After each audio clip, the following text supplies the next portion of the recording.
dapat lamang natin siya pasalamatan kasi hindi tayo tinamaan ng bagyo, no?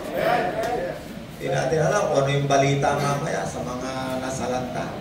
Kaya dapat lamang pasalamat tayo. Salamat, salamat, O Jesus, sa pag-ibig mo. Walang ibang nagmahal sa akin ng katulad mo. Salamat, salamat, O Jesus, sa pag-ibig mo. Ako'y magsasaya, Panginoon. Ako'y magsasaya, Panginoon. Ako'y magsasaya sa piling mo.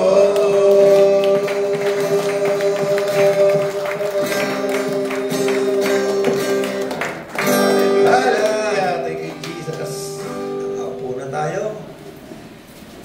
Mamaya, magbibigay na naman tayo ng pantulong natin dyan sa mga nasalanta. Di ba mabuti ang Diyos? God is good. All the time. Hallelujah. Tayo ay paus, no? Pagpuri tayo sa Panginoon. Buksan natin ang Bible natin. Balikan natin saglit yung ating iniwan. Dati sa aklat tayo ng Gawa. Ginaigay na natin ang Gawa. Pumunta tayo ng Roma.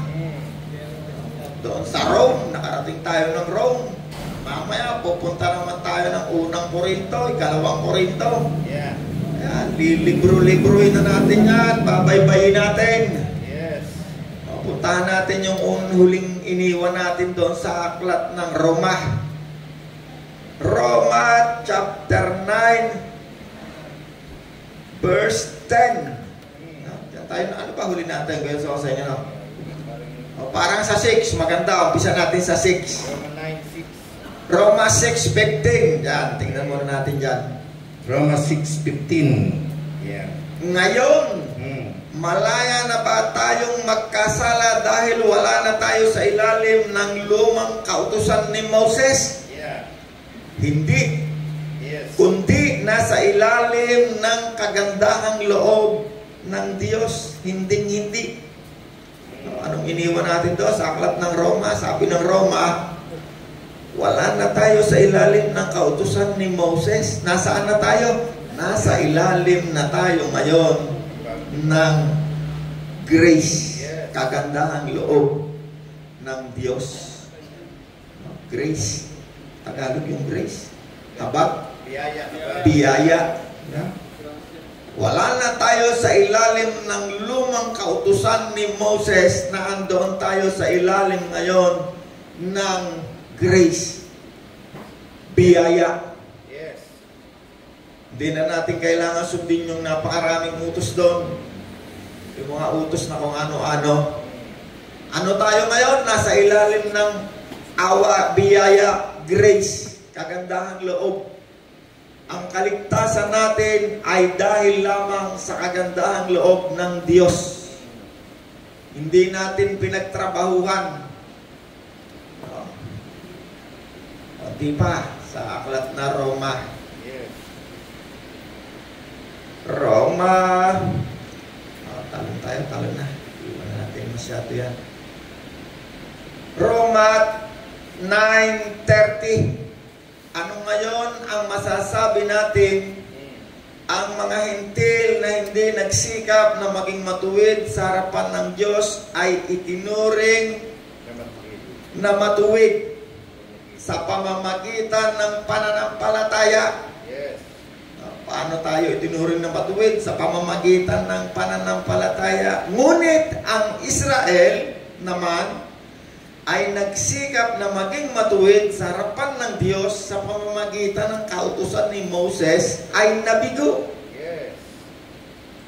Ano, Bible lang nagsasalita ka na. Yung Israel, nabigo sila. Sa pamamagitan ng pagsunod sa lumang kautusan ni Moses. Kaya nga hanggang ngayon, pag pumunta tayo ng Israel, yung mga Israelita, madalang na makakita ka ng kahit isa na naniniwala kay Kristo. Parating ako rin eh, 3-4 na beses yata eh. Okay, talo na tayo. 10 verse 17, verse 12. Roma 10:12. Kaya't walang pagkakaiba ang katayuan ng Hudyo at ng Hentil. Ayan na, kaya naging magkapareho na tayo ngayon. Iisa ang Panginoon ng lahat at siya'y masaganang nagbibigay sa lahat ng tumatawag sa Kanya. Sa access, naging pareho na ngayon. Sa pagtawag. 13, dahil sinasabi sa kasulatan, maliligtas ang lahat ng tumatawag sa pangalan ng Panginoon. Amen. Sa pagkatawag lang, sa pagtawag sa Panginoon, sa pagtawag sa Diyos, naging magkapareho na tayo ngayon. Kapunta na tayo sa Korinto. Kaya pinabaybay natin yung Bible, lahat ng isinulat ni Pablo. Sabi ng marami ko, Roland, hindi naman mahalaga yan, Hudyo, tsaka Hentil. Lahat na isinulat ni Pablo, nandyan yan. Punta tayo sa Korinto, sa 2 Korinto nga, buong Korinto, yan ang pinag-uusapan. Kautusan, Israel, Hentil, yan ang pinag-uusapan. Mahalagang malaman mo yan, malaman mo nasaan ka dyan, ikaw ba'y Hudyo na, ikaw ba'y Hentil na. Punta tayo sa 1 Korinto, verse 1 Korinto chapter 9 verse 19. Ayan, 19. Ako nababasa ko isa. Malaya ako at di alipin ni numan. Ngunit nagpaalipin ako sa lahat upang makahikayat ako ng mas marami sa Panginoon. Sa piling ng mga Hudyo, ako'y namuhay tulad ng isang Hudyo. O, pumasok na naman yung mga Hudyo, ano? Kahit hindi ako saklaw ng kautusan ni Moses, lumang kautusan, nagpailalim ako rito, alang-alang sa mga nasa ilalim ng kautusan, upang mailapit ko sila sa Diyos. Sa piling naman ng mga Hentil, na hindi saklaw ng kautusan ni Moses o ng lumang kautusan, ako'y naging parang Hentil upang sila'y mahikayat ko rin. Subalit hindi ito nangangahulugang hindi ko sinusunod ang mga utos ng Diyos sapagkat ako'y nasa ilalim ng kautusan ni Kristo. Kaninong kautusan daw naroon si Pablo? Sa ilalim ng kautusan ni Kristo. Anong utos ni Kristo? Sinamarize niya yung lumang kautusan. Yung kakapal-kapal na libro na yan, sabi ng Panginoon, yan ay nauuwi sa pagmamahal sa ating kapwa. Ayan yan, dulo niya. No? Pagkatapos nating makinig ng salita ng Diyos, magpuri. Yan ang tangible, nakikitang pagmamahal sa Diyos. May dala-dala yung kamay natin, lalagay natin dyan. Pagkatapos, pag may mga nadilubyo, mayroong mga nangangailangan, may mga pastor, mga ordinaryong tao nangangailangan. Oy, sir, pato. Ministry, hindi ako makalabas ng ospital, naubos na ng aking salapi. Uhugot tayo ngayon dyan. O, ayan, para sa mga hindi makalabas ng ospital, walang panggamot, o, mga nadilubyo, nabaha, nagiba ang bahay, nasunugan. Tawag dyan pagmamahal sa kapwa. Dahil nasa ilalim tayo ng kautusan ni Kristo sa bagong tipan. Sabi ni Kristo, mahalin mo ang iyong kapwa, ang iyong kapitbahay. Basahin ko. Sige, ito ang aking utos. Kristo may sabi, magmahalan kayo gaya ng pagmamahal ko sa inyo. Hallelujah. Hallelujah. Sabi ng Panginoon, magmahalan kayo. Yes. Katulad ng pagmamahal ko sa inyo, sabi ni Kristo, yan ang utos ni Kristo sa bagong tipan. Yes. Pagmamahal sa kapwa. Asa na tayo?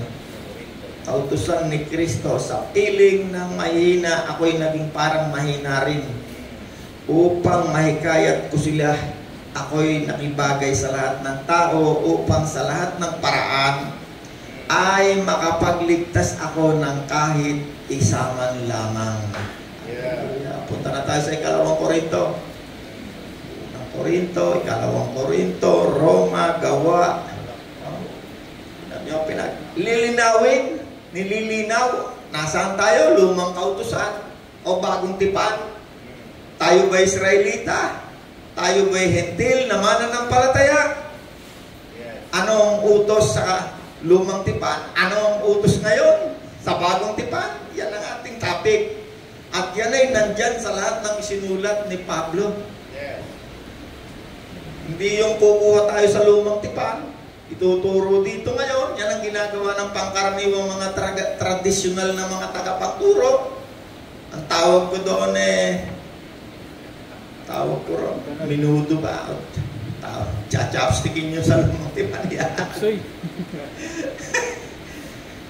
Ikalawang Korinto, meron ba kayo nalilinawan? Tanungin ko nga kayo, may nalilinawan ba kayo? May natututunan tayo? Amen. Meron. Hindi tayo pumapasok sa lalong kalituhan, kundi tayo natututo. Ikalawang Korinto, chapter 2, verse chapter 3, verse 5. Kalawang Korinto 3:5. Kuya Sosay, paki. Yeah, Kalawang Korinto. Maraming sulat. Kung sa aming sarili lamang ay wala kaming kakayahang gawin ito, subalit ang aming kakayahan ay kaloob ng Diyos. Binigyan niya kami ng kakayahang maging lingkod ng bagong tipan! Bagong tipan, lumang tipan, bagong tipan, nililinaw. Kuya Sosay, tuloy. Isang kasunduang hindi ayon sa kautusan nakasulat, kundi ayon sa Espiritu. Sapagkat ang kautusan nakasulat ay nagdudulot ng kamatayan, ngunit ang Espiritu ay nagbibigay buhay. Hallelujah! Sa bagong tipan, sabi ni Apostol Pablo, hindi ito nakabatay sa mga utos katulad roon sa lumang tipan. Diba sa lumang tipan may 10 utos, huwag kang lulunod rito, huwag kang magnanakaw, huwag kang papatay, ang dami. Sabi ni Apostol Pablo, ang nagbigay sa kanya ng kakayanan ay ang Diyos. Sabi ni Apostol Pablo, kung sa aming sarili lamang wala kaming kakayanan na gawin ito, subalit ang aming kakayanan ay kaloob ng Diyos. Sabi ni Apostol Pablo, hindi ang nagbigay sa amin ng authority rito ay tao, kundi ang Diyos. Ang Diyos mismo ang nagbigay sa kanya ng authority, kapangyarihan, kakayanan. Ito'y kaloob ng Diyos. Binigyan niya kami ng kakayanan na maging lingkod, servant, minister, ng bagong tipan. Ayan. Bagong tipan. Ang isang kasunduan na hindi ayon sa kautusan na kasulat, kundi ayon sa Espiritu. Sapagkat ang kautusang nakasulat ay nagdudulot ng kamatayan, ngunit ang Espiritu, ito ay nagbibigay ng buhay. Bakit? Sapagkat ang utos doon sa lumang tipan, kapag yun ay hindi mo nagawa, laging may parusa doon. Ang parusa doon lagi kamatayan. Laging parusa doon ay hagupit, pinakadulo ron, sumpa. Kamatayan, sumpa ng kahirapan, sumpa ng sakit, lahat ng sumpa. Kapag may isang utos hindi mo nasunod, laging may sumpa. At yung sumpa na yan, kapag yan dumapo sa'yo, kamatayan ang dulot niya sa'yo. Subalit dito sa bagong kasunduan, sa bagong tipan, kaya sabi doon sa isang binasa natin kanina, dapat na ba tayong gumawa ng kasalanan dahil nandiyan na tayo sa bagong tipan? Abay, hindi. Ano sabi?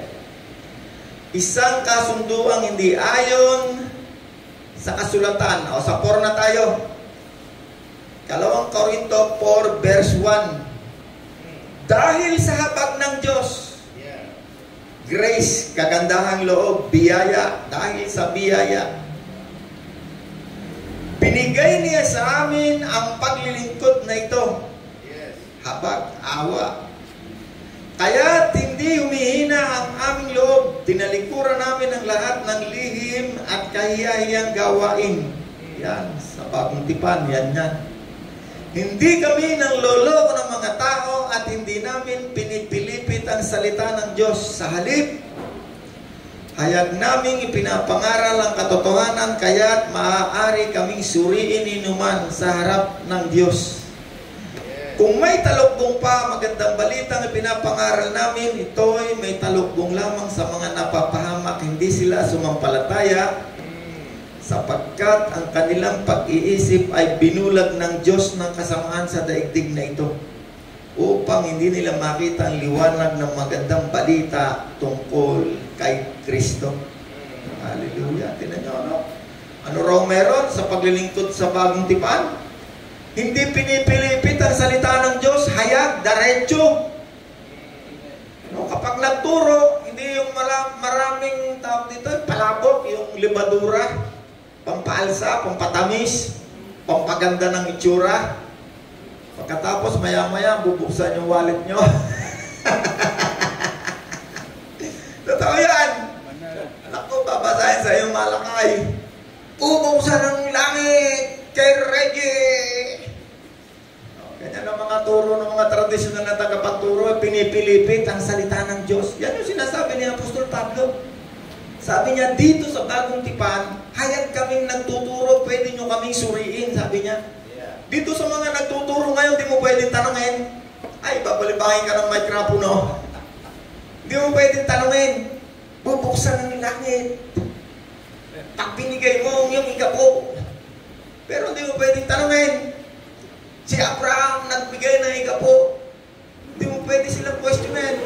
Si Pablo, pag nagturo, sabi niya, pwede mo kaming tanongin. Yes. Hayag na pwede mo kaming suriin. No, yung mga nagtuturo kay Abraham, di mo pwedeng tanungin, ay, ginoong banal na Uldaper. Si Abraham po ay nagbigay ng igapo galing sa samsam. Hindi naman po sa negosyo o sa kanyang trabaho.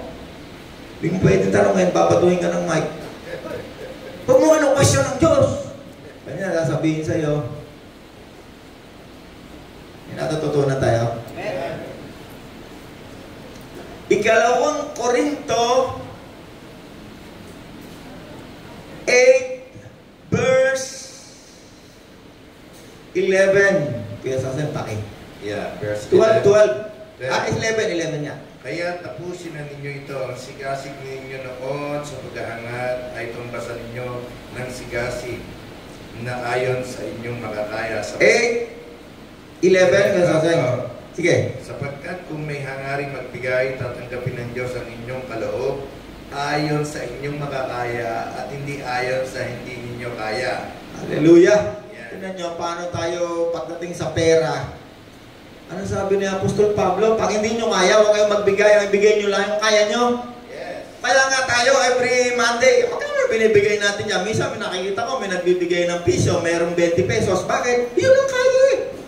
Sabi ng Diyos, yung hindi nyo makakaya, hindi ka lugod-lugod sa Diyos, yung ikaw ay magbibigay na hindi mo kaya, yung parang pagyayabangan mo lang ng Diyos. Ano lang yung kaya?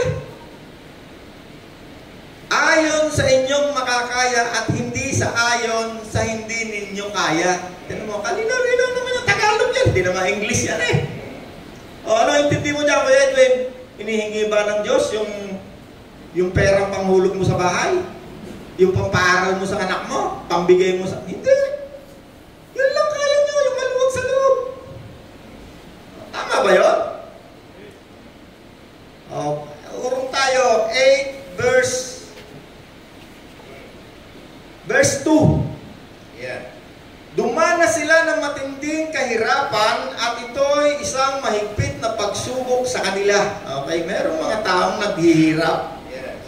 Sabi ni Apostol Pablo.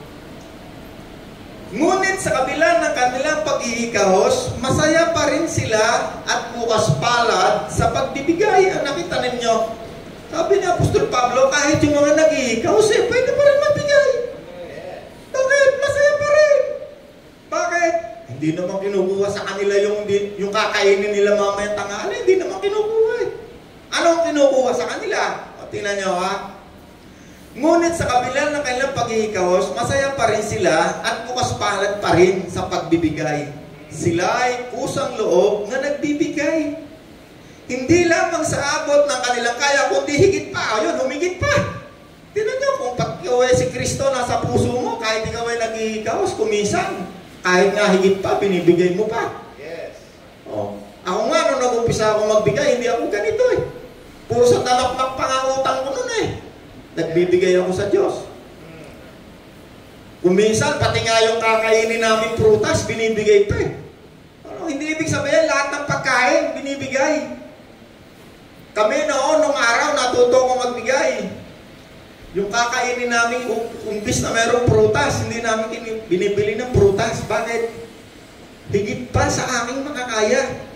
Pati yung prutas, hindi sinabi yung aking kakainin na hindi na ako kumain. Kundi binigay ko lamang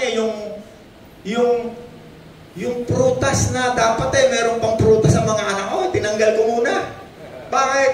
Kasi naramdaman ko. Kailangan ko magbigay. Bigay ako. Anong sabi rito? Masayang masaya pa rin sila at bukas ang palad sa pagbibigay. Nakita ninyo ano sabi ron? Sino nagbibigay? Anong attitude? Masaya! Kapag ikaw ay malungkot, ayaw mo magbigay, huwag kang magbigay sa Diyos. Mahal ng Diyos ang masayang nagbibigay. Verse ba yung kasosang na? Parang encyclopedia to eh. Mahal ng Diyos ang masayang nagbibigay. Hindi ko lang makita yung verse nun eh. God loves the cheerful giver. Sige, iwan natin muna yan, kasosang. Ito yung sige, basahin mo kung nakita mo. Ang bawat isa'y dapat magbigay ay sa kanyang pasaya, maluwag sa labat din ay pipilitan lamang, sapagkat iniibig ng Diyos ay nagbibigay ng may hagalaan. Yung pala, hindi lang natin naituloy doon sa verse natin, okay, so sayang na, sinong iniibig ng Diyos? Kapag ikaw masaya ka nagbibigay, mahal ka ng Diyos. Bakit? Ibig sabihin, masaya ka pang nagbibigay, nagmamahal ka sa kapwa mo, hindi na kasi mangot ang mukha mo, hindi ka napipilitan. At kung yun man kinakaya mo kahit ikaw ay nag-iikaos, hindi ibig sabihin yung buong pagkain ng pamilya mo, bigay mo. What? Kumbaga, meron pang extra effort. So yung binibigay natin na yan, kahit 5, wala akong nakukuha dyan. Pag nakita ko yan, masayang masaya ako, nakita ko, makakatulong na naman tayo sa kapwa natin. Makakatulong na naman tayo sa mga nangangailangan. Sino sa inyo gusto ang mga ilangan? Ayaw natin ang mga ilangan. Bakit? Gusto natin, tayo laging pinagpapala ng Diyos, lagi tayo nakakapagbigay.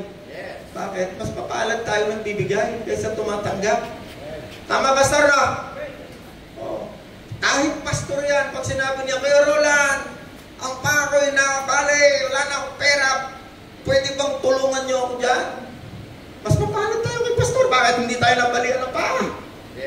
Nakakapagbigay tayo. Si pastor ang binibigyan natin. Pero tapos na yun, matagal na panahon na yun. Example ko lang si pastor. Nakatulong tayo sa marami na wala na talagang makuhanan. Kapagbigay tayo ng 2,000, 3,000, minsan 5,000, minsan bigas, mismo ano yung kailangan. Diba? Maliwanag na tayo pinagpapala ng Diyos. Bakit? Una, wala tayong galos, malusog, nakakatrabaho tayo. Pag Monday, salamat, O Jesus, sa pag-ibig mo. Ngayon, baka yung tinamaan ng bagyo, hindi nila malaw, saan nila pupulutin ng mga yero nila. Maya-maya, pakulan. Baka hindi nila alam saan sila sisilong. Samantalang tayo narito, nagpupuri sa Panginoon, salamat. May kita tayo, may pagkain tayo, hindi tayo nalagay. Bubong natin buo, bahay. Malusog ang katawan, walang tama ng debris ng mga bagyo. Nare-realize nyo ba kabutihan ng Diyos sa atin? Amen! Kasi maraming tao hindi nare-realize ang kabutihan ng Diyos sa buhay niya. Pag malusog, may konting pera, pare, inom tayo mamaya. Pero pag may sakit na, panalangin mo ko. Hindi na ulit, Panginoon. Sarap tirisin eh. Ay, naku po. May natutunan tayo. Amen. Alam niyo, bakit tayo ginawa ng Diyos bilang tao? Para tayo magpasalamat sa Diyos. Yan ang dahilan, bakit tayo ginawa ng Diyos na tao? Kung tayo rin lang na hindi magpapasalamat sa Diyos, mawawala tayo sa daigdig na ito na hindi man lang na pumasok sa isip natin na napakabuti ng Diyos. Mabuti pa naging isa ka na lang hayop. Kasi ang hayop, walang pakialam niya sa Diyos, eh, kakain niya bukas, kakainin din natin yan. Kung aso yan, baka itatapon natin yan. Ma-realize nyo ba, bakit tayo ginawa tao ng Diyos? Para tayo magpasalamat sa Diyos. Yan ang dahilan bakit gumawa ang Diyos ng tao. Yes. Kasi kung ako rin lang ang Diyos, no, halimbawa ako ang Diyos. Kahit ako yung gumawa ako ng tao na, kunwari, gumawa ako ng 1,000. Kung nakita ko itong 300 na ako, panay pasalamat sa akin, Panginoon, maraming salamat. Ba yung 700 na wala akong nagawa, kundi puro inuman at puro. Baka pa, lipuling nga muna itong 700 na ito. Walang silbi itong mga ito. Kaya ang Diyos gumawa ng tao para pasalamatan natin. Yung simpleng pasasalamat, kalusugan mo, pasalamat mo sa Panginoon kasi siya ang gumawa eh. Natutunan tayo? Sipin mo naman, si Boss Roland, every Monday, nagtuturo sa mga taga-RCPJC paano magpasalamat sa Diyos! Hallelujah, talaga naman ako, hindi ko kaya isipin. Ako yung ngayon na nagtuturo na sa mga tao ng pasasalamat sa Diyos. Dati wala akong pakialam sa Diyos. Inom dito, inom doon, babae. Lahat lang ng gusto mong katawang ito, yun lang. Salamat sa Panginoon, nakakilala ako sa Panginoon. Binago ang buhay. Bakit? Dahil sa pananampalataya kay Kristo. Dahil naawa, grace. At ang kaligtasan ito, hindi ko ito ginawa. Ito'y walang bayad. Kaya nga, grace. Hallelujah! Sana ba tayo? 2 Korinto 11 verse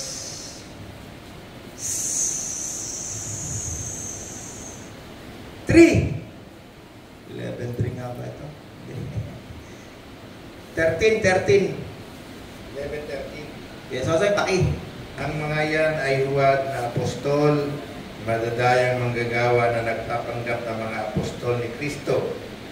Hindi ito katakataka sapagkat si Satanas man ay nagkukunwaring anghel ng liwanag. Kaya hindi katakataka na ang kanyang mga lingkod ay magkunwaring lingkod ng katuwiran. Ang kanilang kahihinatnan ay ayon lamang sa kanilang mga gawa. Hallelujah. Alam niyo kung bakit nagsasalita ng ganyan si Apostol Pablo? Kasi kung iurong niyo pa yan, maraming mga nangangaral na ang lakad ay kaperahan. Pineperahan nila yung mga tupa. Urong mo konti ko yung sa 7. Sa 7. Pinangaral ko sa inyo ang magandang balita, ngunit hindi ako humingi ng kabayaran. Hallelujah. Ako'y nagkakababa upang may taas kayo. Sige pa, hanggang 9. Masasabi bang kasalanan ng ginawa kong ito? Ibang iglesia ang tumutustos sa aking mga pangangailangan. Parang ninanakawan ko sila para makapaglingkod lamang sa inyo.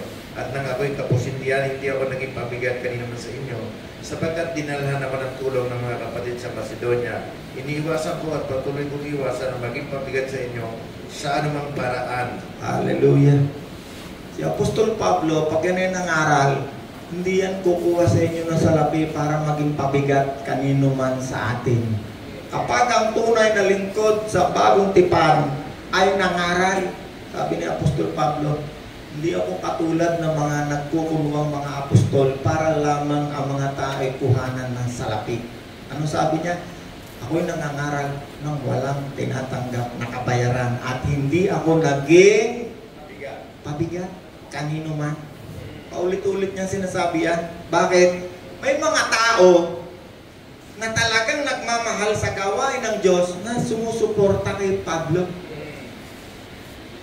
Anong sinusuportahan? Gawain ng Diyos. Panahon natin ngayon, maraming mga mga lingkod na hindi naman tunay na lingkod, ako lahat na lang hihingin sa inyo, oh, meron tayong celebration, meron tayong ganap, meron tayong ganito. Wala namang kinalaman sa gawain ng Diyos. Okay, punta na tayo sa Galacia. Yan na tayo sa Galacia ba? Sa Galacia na agad tayo. Kalawang Korinto. Nasaan pa yung huling binasa mo kayo sa Sasay? Kalawang Korinto yun eh, ano kayo sa Sasay? Ikalawang Korinto. Susunod. Teka, meron pang konti. Pinangaral ang magandang balita, hindi tumanggap ng pera, bayad. Galacia na tayo. Galacia chapter 1. Galacia chapter 2.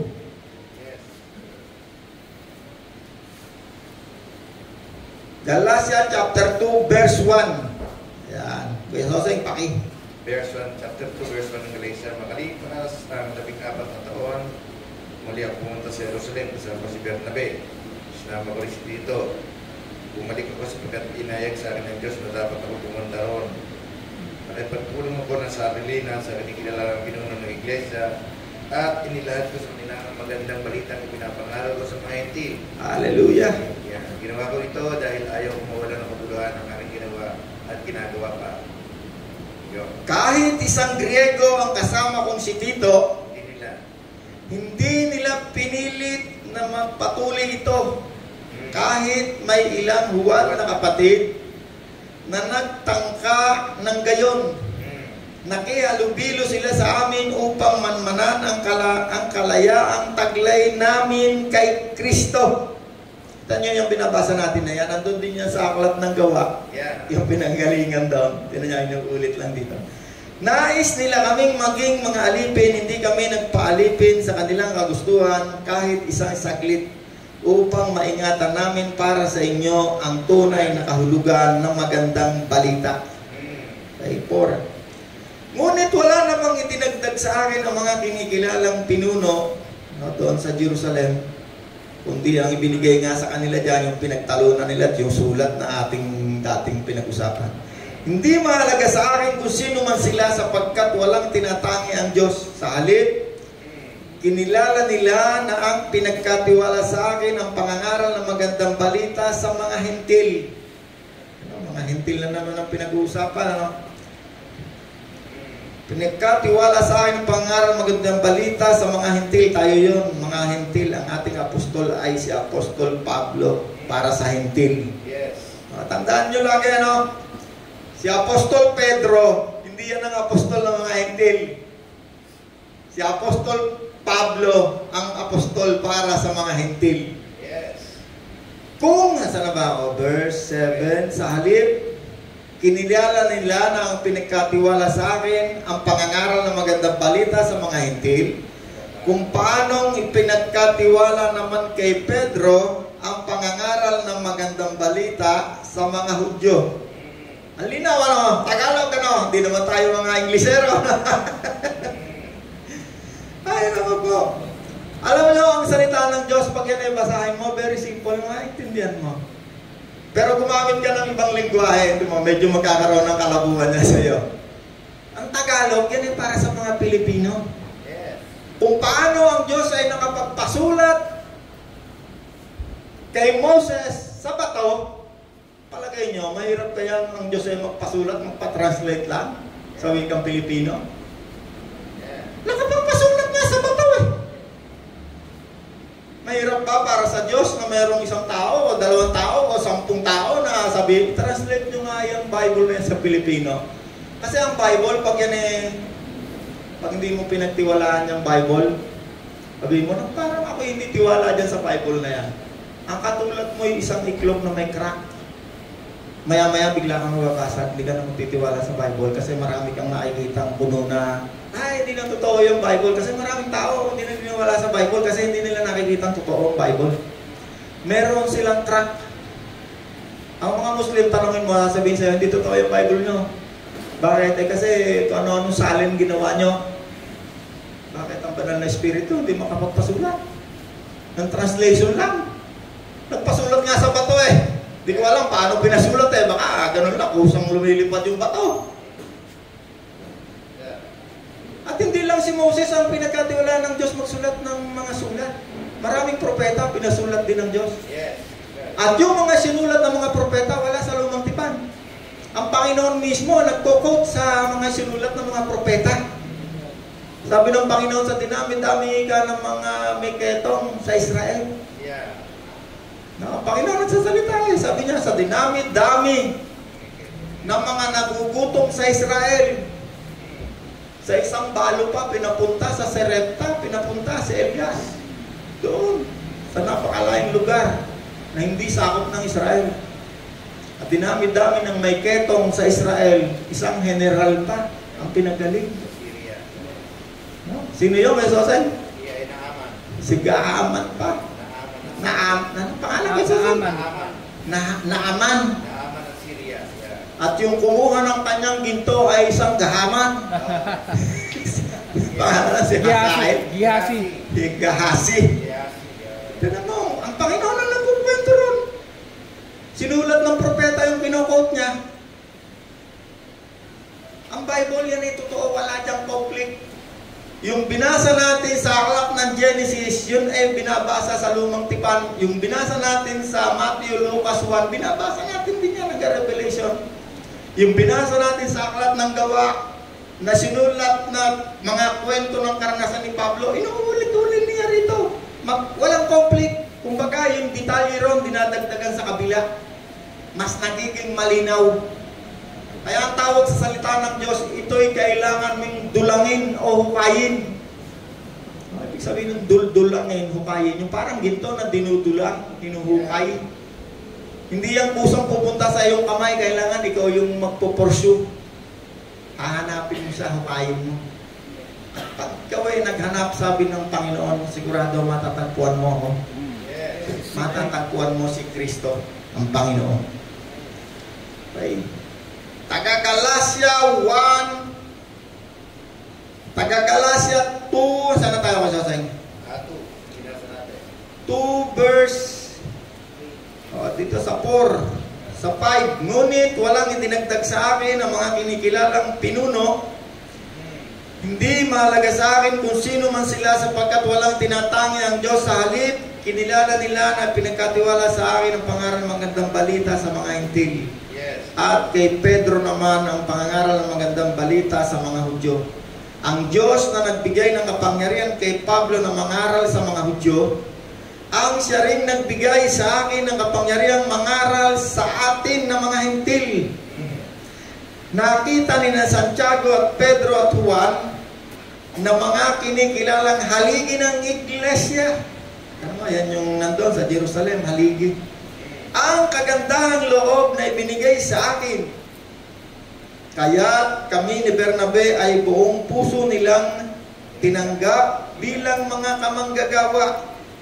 Pinagkasunduan namin na kami ay sa mga hintil sa atin, mga ngaral, at sila naman ay sa mga Hudyo. Kasi lahat sila ay Hudyo.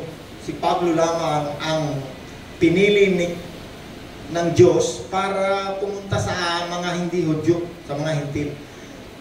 10. Ang bilin lamang nila ay huwag naming kaliligtaan ang mga dukha na siya naman naming pinagsisikapang ginagawa. Hindi na nga sinama rito yung sulat na anong gagawin sa mga hintil no? 14. Subalit nang dumating si Pedro sa Antioquia, harap-harapan ko siyang sinaway. No? Direbyok niya si Pedro kasi hindi naman siya sa mga hintil na sinubo sapagkat maling-mali ang kanyang ginagawa. Dahil bago dumating ang mga ilang sugo ni Santiago, siya ay nakikisalo sa mga hintil. Subalit nang dumating ang mga yon, tumayo na siya at hindi na nakisalo sa mga hintil dahil sa takot niya sa pangkat ng mga nagnanais na tuliin din ang mga hintil. Yan yung doon sa Acts na pinagtatalunan. At gumaya naman sa kanya ang ilang mga kapatid roon na mga Hudyo. Pati si Bernabe ay natangay ng kanilang pagkunwari Nang makita kong ang kanilang ikinikilos ay hindi ayon sa tunay na diwa ng magandang balita, sinabi ko kay Pedro sa harap nilang lahat, kung ikaw na isang Hudyo na namumuhay na parang hentil at hindi bilang Hudyo, bakit mo pinipilit ang mga hentil na mamuhay gaya ng mga Hudyo? Hallelujah! Yan ang kaisipan ng maraming nagtuturo hanggang sa mga oras na to. Yung mga hentil ay itinuturing na rin nila ngayong parang mga Hudyo. Kaya yung ilang kautusan ng mga Hudyo, tinuturo din nila. Yeah. Kaya ngayon maraming mga relihiyon, yung isa nga kaibigan ko pa, nag-doctorate pa, nagpunta pa ng Israel para mag-aral. Pastor, galing-galing. Bay ngayon pag nagturo, meron na sa klubong na Hudyo, no, agad na ngayon. Yung mga pista na mga yung sa lumang tipan, yung mga pista kayo nasan, pista ng 70s. Mga pista ng mga Hudyo. Pinagpipista. Dahil tayo raw ngayon ay naging ng mga Hudyo. Yung mga turo doon sa lumang tipan chini-chani yung iba, yung mga obvious na hindi po pwede katulad ng pagkain ng baboy, hindi naman kinukuha. Nakasuot na may mga kandila ng mga Hudyo, sari na. Talaga naman. Kaya nga sinabi ni Apostol Pablo, isang hiwaga, ang pagtalikod ng mga Hudyong ito ay panandalian lamang. Ay, 15. Kaya sa Galatia 3:15. 2:15. Kami nga'y pinanganak na Hudyo at hindi makasalanang hentil. Gayunman, alam namin ang mga tao ay pinapawalang sala sa pamamagitan ng pananampalataya kay Jesucristo at hindi sa pamamagitan ng pagsunod sa kautusan. Kaya't kami ay sumampalataya kay Kristo Jesus upang mapawalang sala sa pamamagitan ng pananampalataya sa Kanya at hindi sa pamamagitan ng kautusan, sapagkat walang taong pinapawalang sala sa pamamagitan ng pagsunod sa kautusan. Hallelujah! Tira niyo, paulit-ulit lang bakit paulit-ulit yung mga tinuturo ni Pablo mula sa gawa hanggang sa lahat na sinulat niya yan. Napakarami, hindi ko na mag-isa-isa sa inyo lahat. Paulit-ulit, siguro 100 times niyo tinuturo yan. Kayo mga hentil, hindi kayo kasapi sa kautusan, paulit-ulit. Paulit-ulit. Talagang paulit-ulit. Sabi ko, nakakamanga itong turo natin ni Pablo. Talagang ang specialty ni Pablo tungkol sa mga hentil. At pag siya'y magtuturo, dahil siya'y isang Hudyo, paulit-ulit niya sinasabi na kayo mga hentil, walang kayo sa ilalim ng kautusan. Bakit? Kasi marami nang nagturo sa kanila na hinaluan ng kautusan sila para mahikayat sa pananampalatayang Hudyo. Nung wala pa man si Kristo, itong mga Hudyo na to, nangangaral na yan, kaya lang, hindi tamang pananampalataya. Ang gusto nila sila'y sumunod doon sa lumang tipan, kung saan kukunin yung kanilang mga kita at yung kanilang mga handog, papupuntahin sila lahat doon sa Israel at doon sila'y maghahandog, magpapalit sila lahat ng pera. Yung kanilang mga ikapo ay sasamsamin. Kaya nga may mga pista nung araw na ang banal na espiritu ay dumating, araw ng Pentecostes. Ang daming tao ron kasi araw ng isang pista ng mga Hudyo yun. At ang mga nandun sa Jerusalem para mag-alay doon sa templo, buong panahon ng templo, ngayon wala na yung templo, ang nakandun ngayon ay mosque. Yung Golden Mosque ang nakatayo ngayon doon. Pag-araw ng Pentecostes, andon lahat ng mga nahikayat sa pananampalatayang Hudyo na nakatira kung saan sa panig ng daigdig. Sila may dala-dalang pera. Bago sila pumunta ron, magkakalay, magpapalit muna ng pera yan. Marami ron mga lamesa nakatayo, mga mamamalit ng pera. Yun yung pinagsisipan ni Kristo, pinaghahataw niya. Kung mabasa nyo, pinaghahataw ng Panginoon, galit na galit ang Panginoon. Mga magnanakaw, ginawa yung bukat ng magnanakaw ang bahay ng aking ama. Pinaghahataw nga, mababasa nyo yan. Yun yung pinaghahataw ni Kristo. Bakit? Itong mga reliyosong ito, ang daming tao na hikayat sa kanilang pananampalataya. At ang kanilang panghihikayat ay tungkol lamang lahat sa salapi. Yes. Pupunta ka ron, may dala kung ang pera mo sa Asia, dito sa atin ay peso, pagpunta mo ron, papalitan mo ng kung ano yung pera nila. Kasi ibibili mo ng hayop, yung iba naman, ibibigay mo ron sa kanilang, meron silang kahon, o ano man, dadalhin mo ron.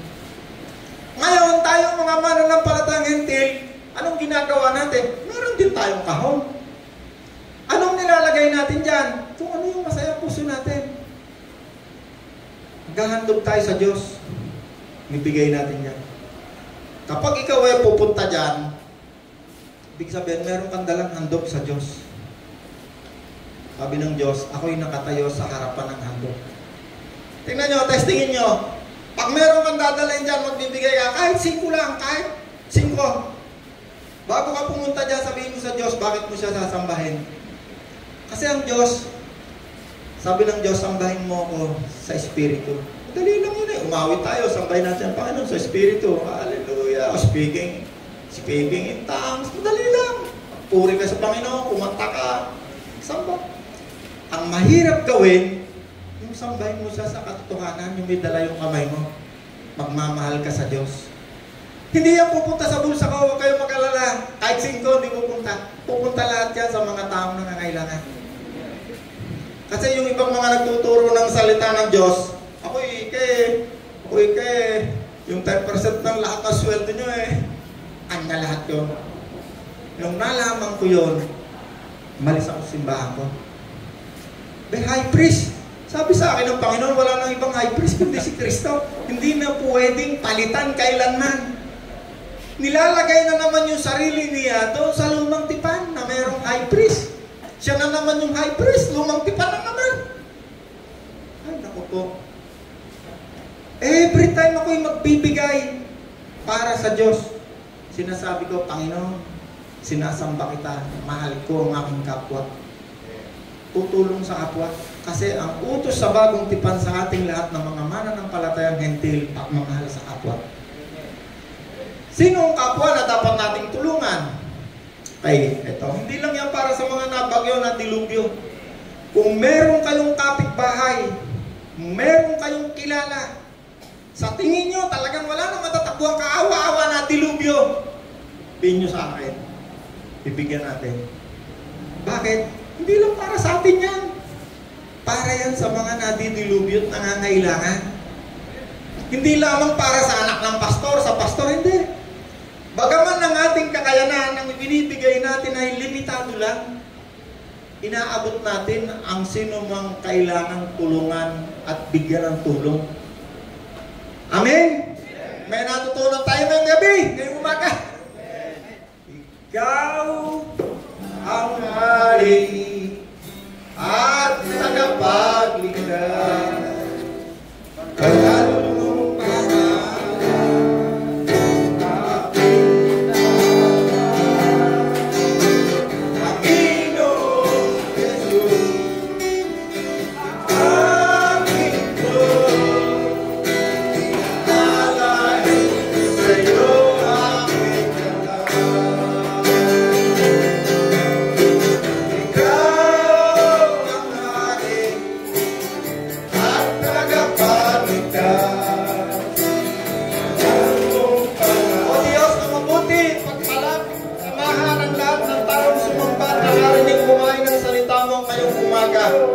turuan mo po kaming magmahal ng aming kapwa at lumayo sa lahat ng uri ng kasamaan.